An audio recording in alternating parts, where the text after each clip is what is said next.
Bra cut ব্লাউজের আজকে সেলাই দেখাবো পুরো ডিটেলসে সুন্দর করে। তার জন্য পুরো ভিডিওটা দেখবে আর ভিডিওটা ভালো লাগলে লাইক কমেন্ট শেয়ার করবেন।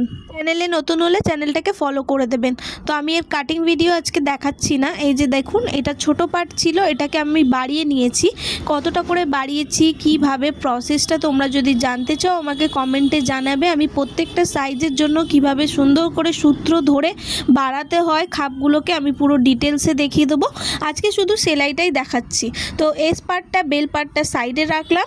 এই দুটো পার্ট আমাদের আগে জয়েন্ট করতে হবে। তার আগে কি করব, আমরা টেকিংটা দিয়ে নেব। তো উল্টো সাইডে এইভাবে ধরবো, সমান করে ধরে আমাদের যতটা করে টেকিং দেওয়ার রয়েছে ততটা করে টেকিং দিয়ে নেব। তো এই জায়গাটা টেকিং দেওয়া আমার হয়ে গেছে। এইবার কি করতে হবে, সোজা সাইডের উপর সোজা সাইডটাকে রাখবো, মানে খাপের ওপরের সঙ্গে নিচের পার্টটাকে সোজা সাইডে ধরবো। ধরে ঠিক রাউন্ড বরাবর আমাদের খাপ যতটা করে এক্সট্রা নিয়েছি, মানে হাফ ইঞ্চি সেলাইয়ের জন্য সেই হাফ ইঞ্চি সেলাইটা করব। হুকের সাইড থেকে সেলাই করে আমরা ডান দিকে যাব। তো সেলাই করা হয়ে গেছে। অবশ্যই কিন্তু এখানে ডবল সেলাই মারবে। যে কোনো কিছু জয়েন্ট করুন না কেন ডবল সেলাই মারলে খুব সুন্দর টাইট ফিটিংস হয়। তো দেখো খাপটা হয়ে গেছে। এবার আমাদের এস পার্টটাকে জয়েন্ট করতে হবে। এইভাবে সোজা সাইডের উপর সোজা সাইডটাকে রেখে গলার দিক থেকে সেলাই করে নিচের দিকে আসবো। ভালো করে দেখো, গলার দিক থেকে, কেউ কিন্তু নিচ থেকে সেলাই করে গলার দিকে যাবে না। এস পার্টের সঙ্গেও কিন্তু আমার জয়েন্ট করা হয়ে গেছে। দেখো কত সুন্দর ফিনিশিং এসছে। তোমরা এটা যখন কাপড়ে করবে তো কিন্তু আরও সুন্দর লাগবে। এবার একদম লাস্টে আমাদের বেলটাকে জয়েন্ট করতে হবে। তো সোজা সাইডের উপর সোজা সাইডটাকে এইভাবে ধরবো, ধরে কোমরের সাইড থেকে সেলাই করে হুকের সাইডে যাব। হুক থেকে কিন্তু কোমরের দিকে একদমই না, কোমর দিক থেকে হুকের দিকে সেলাই করে যাবো। আর এখানেও কিন্তু অবশ্যই ডবল সেলাই মারবে। তো সেলাই করা আমার হয়ে গেছে। এইবার কি করতে হবে, এর উপরে একটা আমাদের চাপ সেলাই মারতে হবে। চাপ সেলাই মারলে কি হয়, ফিনিশিংটা সুন্দর আসে।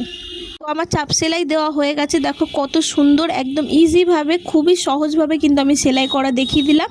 এরপরে তোমাদের গলা পট্টি, হুক পট্টি এবং নিচে কোমর পট্টিটাকে সেলাই করতে হবে। সেমভাবে কিন্তু তোমাদের অপর সাইডের পার্টটাকেও তৈরি করে নিতে হবে। আমি যে কোনো একটা সাইড তোমাদেরকে দেখিয়ে দিলাম।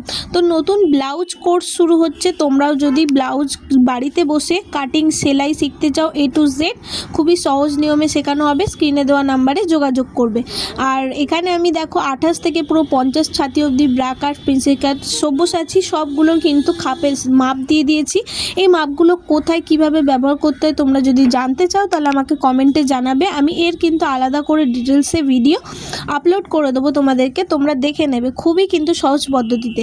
তারপরে তালপাট কাটিং কিভাবে করতে হয় তোমরা যদি এখনও ঠিক করে জানো না, ডিপ পিটের বেলায়, তারপরে বোট নেক, নর্মাল যেগুলো সাধারণ গলা বলে সেইগুলো, কলার দেওয়া, কিভাবে তালপাট কাটিং করবে জানো না, আমাকে কমেন্টে জানাবে, আমি তোমাদেরকে ভিডিও দিয়ে দেবো।